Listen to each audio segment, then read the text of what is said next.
Hi friends, welcome to my channel. இன்றைக்கி நம்ம வீடியோவில் என்ன பார்க்க போகிறோம் அப்படின்னா, பழைய சோறு வச்சு எப்படி நம்ம வடை பண்ணலாம் அப்படின்னு தான் பார்க்க போகிறோம். வாங்க வீடியோக்குள்ளே போகலாம். நான் 1 கப் சாதம் எடுத்திருக்கேன். அதில் நான் தண்ணி ஊற்றாமல் எடுத்து வச்சுருக்கேன். சப்போஸ் நீங்கள் தண்ணி ஊற்றிட்டீங்க அப்படின்னா நல்லா வடிச்சிருங்க. நல்லா வடிகட்டிட்டு தண்ணி இல்லாத அளவுக்கு நீங்கள் கொஞ்சம் வடிச்சிட்டிங்க அப்படின்னா பெட்ரு. அதை வச்சு நல்லா மேஷர் இருந்தால் மேஷர் வச்சு பண்ணிக்கலாம். இல்லைனா நீங்கள் கையாலேயே நல்லா மேஷ் பண்ணிக்கலாம். அதுவும் இல்லை அப்படின்னா மிக்சியில் ஒரு அடி அடித்து நீங்கள் எடுத்து வச்சுக்கோங்க.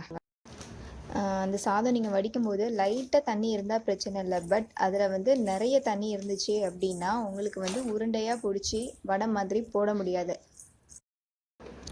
நான் மேஷர் வச்சு பிசைஞ்சது போக திருப்பி ஒரு தடவை நான் கையால் பிசைஞ்சிக்கிறேன். நம்ம இட்லி உப்புமா பண்ணும்போது இட்லி உருப்போம் இல்லையா, அந்த மாதிரி தான் இருக்கும். எப்போன்னா நீங்கள் தண்ணி ஊற்றாமல் சாதம் தனியாக எடுத்து வச்சுருந்தீங்க அப்படின்னா அந்த மாதிரி பதத்துக்கு அது இருக்கும். இப்போது இதோட நான் பச்சை மிளகா, ஒரு சின்ன பச்சை மிளகாவை ஆட் பண்ணியிருக்கேன். கருவேப்பிலை கொஞ்சம், கொத்தமல்லி கொஞ்சம், ரெண்டையும் நான் ஆட் பண்ணியிருக்கேன். வெங்காயம் ஒரு சின்ன சைஸ் வெங்காயம் எடுத்து நான் போட்டுக்கிறேன்.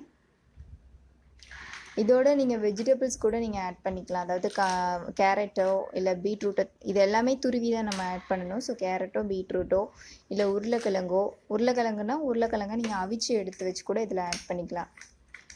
இப்போது இதுக்கு தேவையான மசாலா வத்தப்பொடி ஒரு 1/2 டீஸ்பூன் போட்டிருக்கேன். அப்புறம் மஞ்சள் பொடி ஒரு 1/4 டீஸ்பூன்.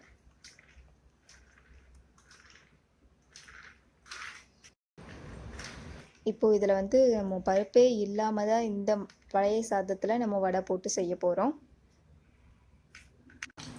வீட்டில் நிச்சயமாக ட்ரை பண்ணி பாருங்கள். இது வடையோட டேஸ்ட்டுக்கு தான் இருக்குது. ஸோ வீட்டில் கண்டிப்பாக எல்லாருமே ட்ரை பண்ணி பாருங்கள். இப்போது இதுக்கு தேவையான உப்பு போட்டுக்கிட்டாச்சு.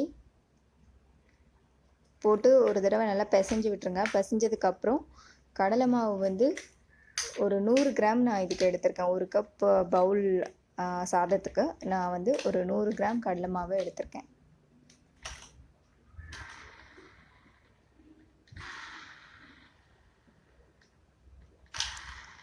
நல்லா வருவிக்கோங்க. நீங்கள் ஸ்பூன் கணக்கில் போடணும் அப்படின்னா ஒரு 6லேருந்து 7 டேபிள் ஸ்பூன் கடலை மாவு நீங்கள் ஆட் பண்ணிக்கோங்க. கொஞ்சம் பெரிய கரண்டியாக பார்த்து நீங்கள் ஆட் பண்ணிக்கோங்க. இது மிக்ஸ் பண்ணும்போது கையிலலாம் உங்களுக்கு கொஞ்சம் ஒட்டுற மாதிரி தான் இருக்கும். ஏன்னா தண்ணி அந்தளவுக்கு இருக்காது. ஸோ ஒரு மாதிரி கொரன்னு இருக்கிற மாதிரி தான் இருக்கும். சப்போஸ் ரொம்ப ட்ரையாக இருக்க மாதிரி இருந்துச்சுன்னா லைட்டாக தண்ணி நம்ம தெளிப்போம்ல, அந்த மாதிரி தெளித்து நீங்கள் பிசைஞ்சிக்கோங்க. ரொம்ப தண்ணி விட்டுறாதீங்க, வடை வரவே வராது. இப்போ வடை பண்ணுறதுக்கு நம்ம தேவையான பக்குவத்துக்கு கொண்டு வந்தாச்சு. இப்போ எண்ணெயில் போட்டு பொரித்து எடுத்துடணும். ஸோ எண்ணெய் ஹீட் ஆனதும் வடையை மாதிரி நான் தட்டி வச்சுக்கிட்டேன்.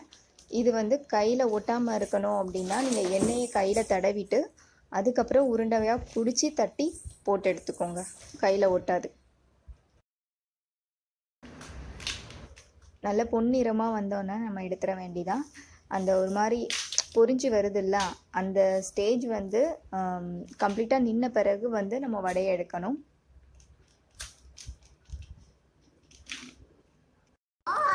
செலவே இல்லாமல் மீந்து போன சாதத்தை வச்சு நம்ம சூப்பரான இந்த வடையை ரெடி பண்ணிடலாம். ஸோ இது டீ டைம் ஸ்நாக்ஸாக கூட நம்ம செஞ்சு சாப்பிட்டுக்கலாம். அவ்வளோ டேஸ்ட்டான சீக்கிரமாக செய்யக்கூடிய ரெசிபி. ஸோ வீட்டில் எல்லோரும் ட்ரை பண்ணி பாருங்கள். ட்ரை பண்ணி பார்த்துட்டு எனக்கு கமெண்ட் செக்ஷனில் கமெண்ட் பண்ணுங்கள். இனி சாதம் மிஞ்சி இருக்குன்ட்டு நம்ம தூர போட வேண்டாம்.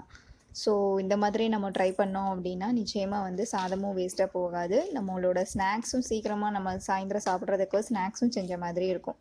ஸோ வீட்டில் ட்ரை பண்ணி பாருங்கள். வடை ரெடி ஆகிடுச்சு. பார்க்குறதுக்கு அப்படியே டிட்டோவாக வடை மாதிரியே இருக்குது. எந்த டிஃப்ரெண்ட்டுமே தெரியல. ஓகே, ஈவினிங் ஸ்நாக்ஸ் ரெடி ஆகிடுச்சு.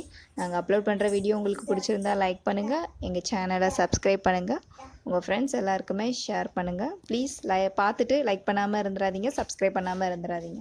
தேங்க்யூ.